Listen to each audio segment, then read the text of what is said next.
ദുരന്തമുണ്ട്.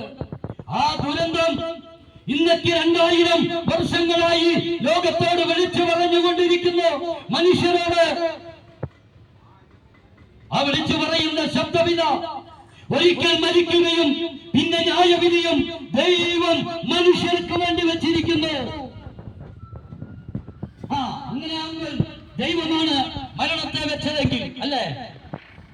ദൈവമാണ് പ്രിയമുള്ളവരെ മനുഷ്യന് നിന്നോട് ചോദിക്കാതെ, നിന്റെ അനുവാദമില്ലാതെ ഈ ഭൂമിയിൽ ജനിക്കുവാൻ, ജീവിക്കുവാൻ നിനക്ക് അവസരം തന്നെങ്കിൽ, നിന്നോട് ചോദിക്കാതെ, നിന്നോട് സമ്മതം മേടിക്കാതെ മനുഷ്യനെ കടന്നു പിടിക്കുന്ന ഒരു പ്രതിഭാസമാണ് മരണം.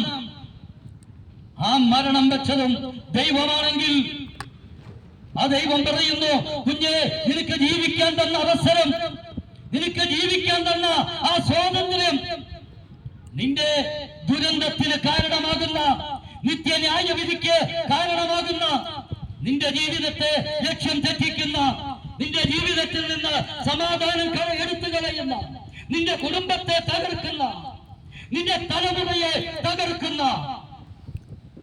ഈ മഹാപാപമെന്ന ഈ മഹാദുരന്തം, നിന്നെ വേട്ടയാടിക്കൊണ്ടിരിക്കുന്ന ഈ മഹാദുരന്തം, കുഞ്ഞെ, ഇത് നീ തിരിച്ചറിയാതെ പോകരുത്. ഇന്നിന്റെ ഈ ശബ്ദം ഈ കവലയിൽ നിന്ന് ഇത് വിളിച്ചു പറയുമ്പോൾ ഇനി വരാൻ പോകുന്ന ഏറ്റവും വലിയ ദുരന്തം മുല്ലപ്പെരിയാർ പൊട്ടുന്നതല്ല,